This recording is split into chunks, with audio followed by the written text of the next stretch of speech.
deket lah sama Tara, jadi makin bisa. Artinya tuh Jalapati itu penguasa lautan. Oke. Ya. Aduh, enggak dong Mas. Oh, enggak salah lagi.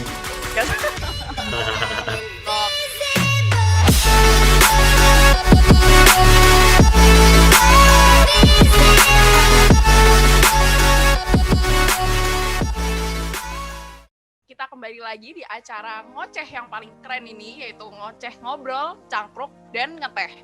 Kali ini aku sendirian, gak ditemenin sama teman aku Riko, tapi gak masalah, karena ngoceh kali ini tetap episodenya bakal tetap spesial banget buat kalian semua, dan tentunya narasumber kita hari ini udah keren banget nih. Ada Mas Dana Satya Nararya Putra. Halo Mas. Halo. Alhamdulillah aku masuk ngoceh, terima kasih. Bisa banget.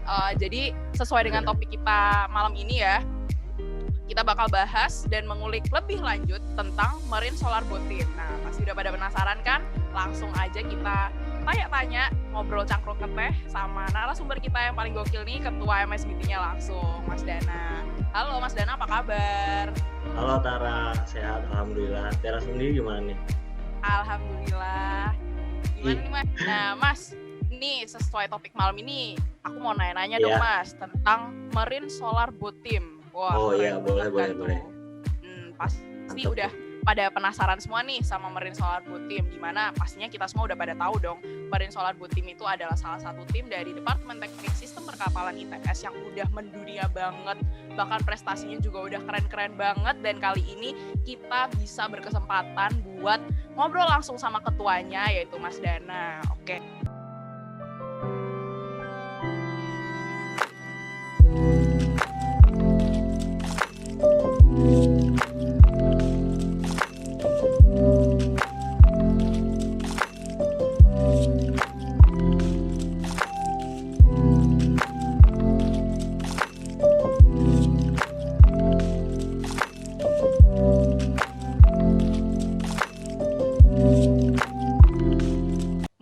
Pertama yang mau kutanyain ke Mas Dana ini nih Mas, sebenarnya MSBT itu apa sih Mas? Mungkin dari audiens ada yang belum tahu nih tentang MSBT. Nah jadi sebenarnya ITS Solar Boat Team itu apa sih? Kalau teman-teman yang belum paham itu, jadi ITS Solar Boat Team adalah tim riset. Jadi tim riset yang dinaungi Siskal. Jadi benar-benar induknya tuh Siskal ini, departemen kita sendiri. Nah itu tuh tim riset yang sekarang tuh fokusannya untuk renewable energy, tapi di sektor maritim, lebih spesifiknya lagi di kapal. Jadi kita di sini menerapkan renewable energy untuk bisa diaplikasikan di salah satu ilmu terapan yang kita pelajari, itu kan kapal. Jadi itu MSBT itu tim riset solar. Oke, kalau gitu mungkin bisa sekalian nih Mas dijelasin sejarah awalnya terbentuknya Marine Solar Boat Team itu gimana sih? Sejarah ini panjang banget sejarahnya. Enggak sih, pendek. Ini kalau yang aku paham ya Tara. Jadi Solar Boat Team tuh pertama didiriin tahun 2011.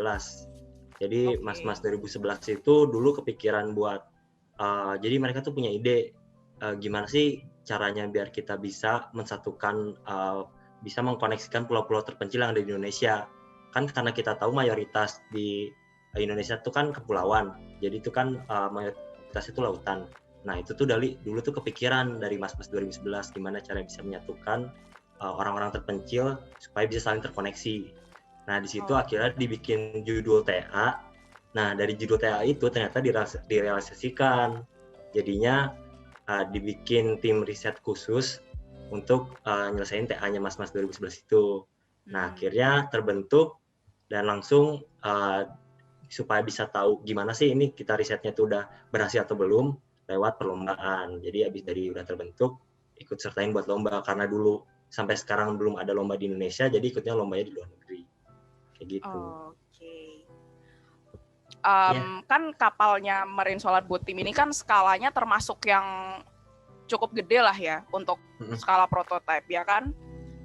Mungkin kalau boleh tahu dari tim MSBT sendiri tuh anggotanya ada berapa sih Mas? Kan pasti kalau kapal yang gede tuh bakal butuh banyak handman, banyak yang ngerjain juga gitu.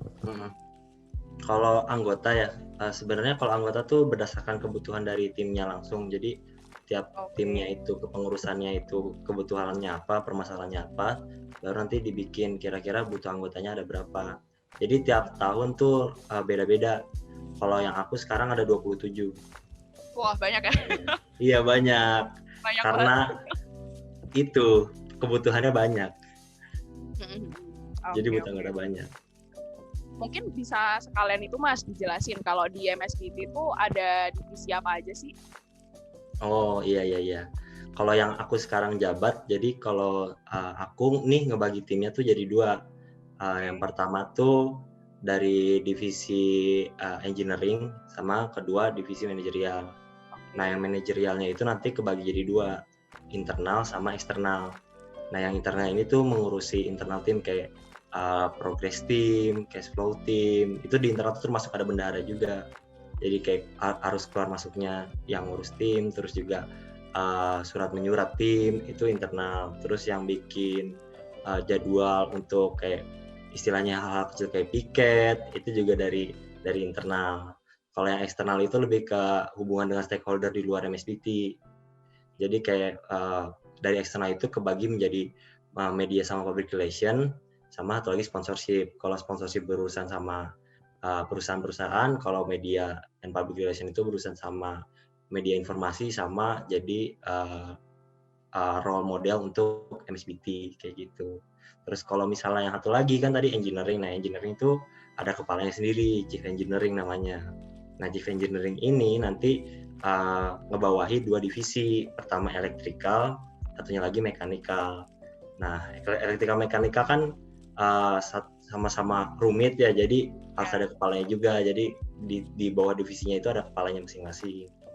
Nah urus untuk fungsinya kalau mechanical itu lebih ke di bagian lambungnya, cara mendesain lambung, terus steering gear, terus manufacturing lambung, manufacturing untuk apa lagi ya, kayak kemudi kayak gitu, itu semua yang ngurusin mechanical. Kalau electrical tuh yang ngurusin hal-hal berkaitan dengan komponen elektriknya, kayak solar panel, motor listrik, MPPT kayak gitu. Oke. Sama mau nanya ini dong Mas, kan MSBT ini udah termasuk udah dari lama lah ya, dari tahun 2011-an. Iya. Ya 2011 ya tadi. Iya. Mungkin Mas bisa sedikit ceritain nih kapalnya. Nah, kapalnya perjalanan udah, kapalnya ini. Bener banget. Oh iya. Jadi kan tadi kan kayak aku kan nyebutin kalau pertama kali MSBT terbentuk di 2011. Nah itu pertama Jalapati, namanya tim Jalapati 1 kan. Nah tim Jalapati 1 ini ketuanya Mas Chandra. Kalau pada tahu Mas Chandra itu angkatan 2011. Nah dari Mas Chandra ini mencoba buat bikin kapal Jalapati 1.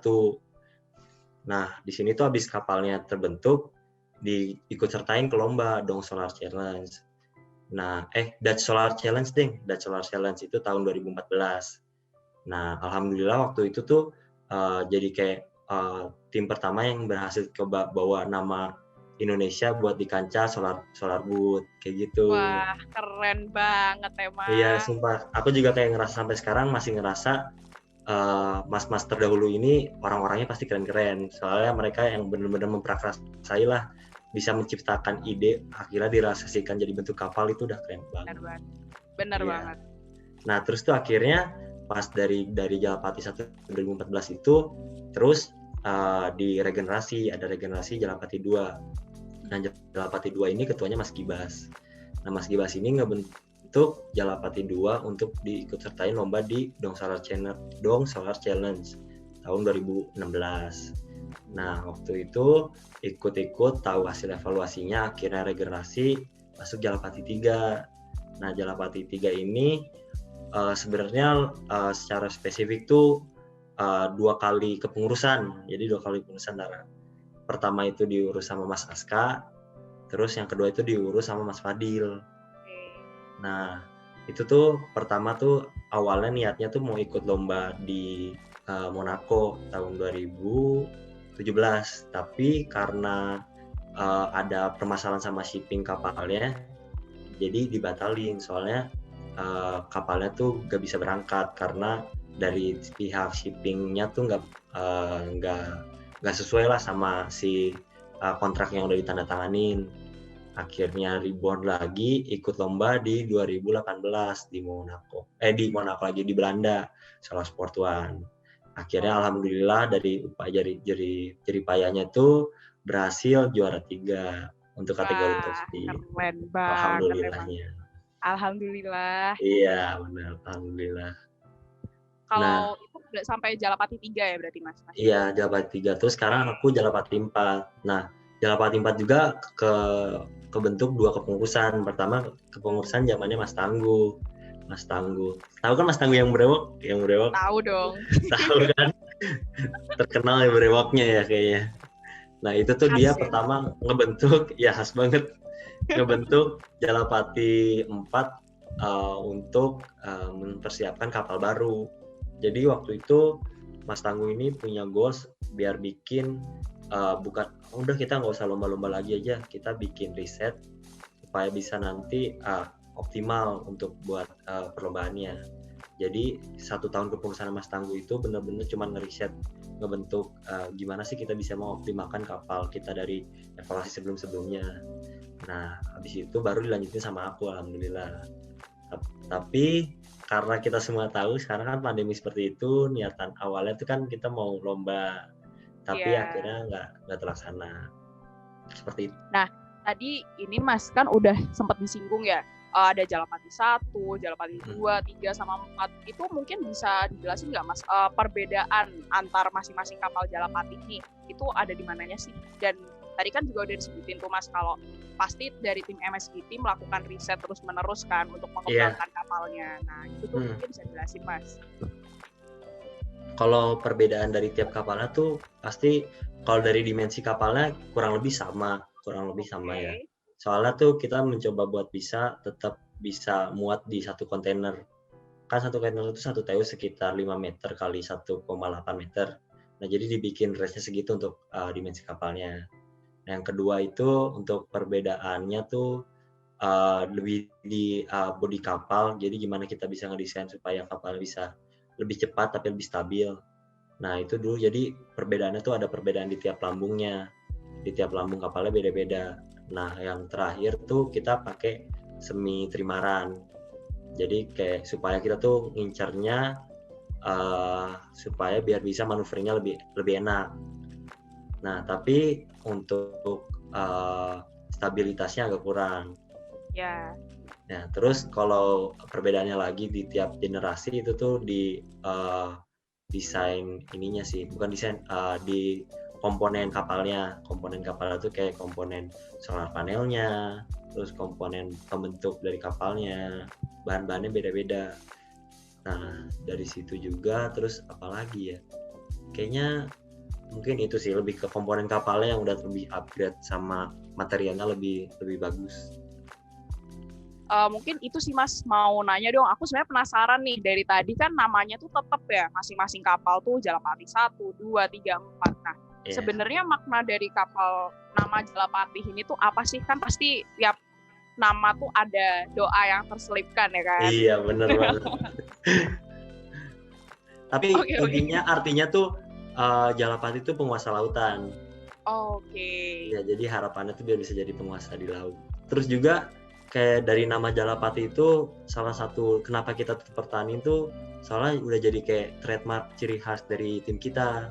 Jadi tuh di ITS tuh kalau pengalamanku ini ya sekarang menjabat tuh suka agak kesel, tahu nggak? Kayak agak kesel. Jadi yang dikenal tuh bukan nama solar bootnya, tapi nama kapalnya Jalapati. Jadi ya udahlah, udah nggak apa-apa pakai aja namanya, udah pertahanin terus aja. Jadi udah kayak jadi ciri khas tim kita, namanya Jalapati.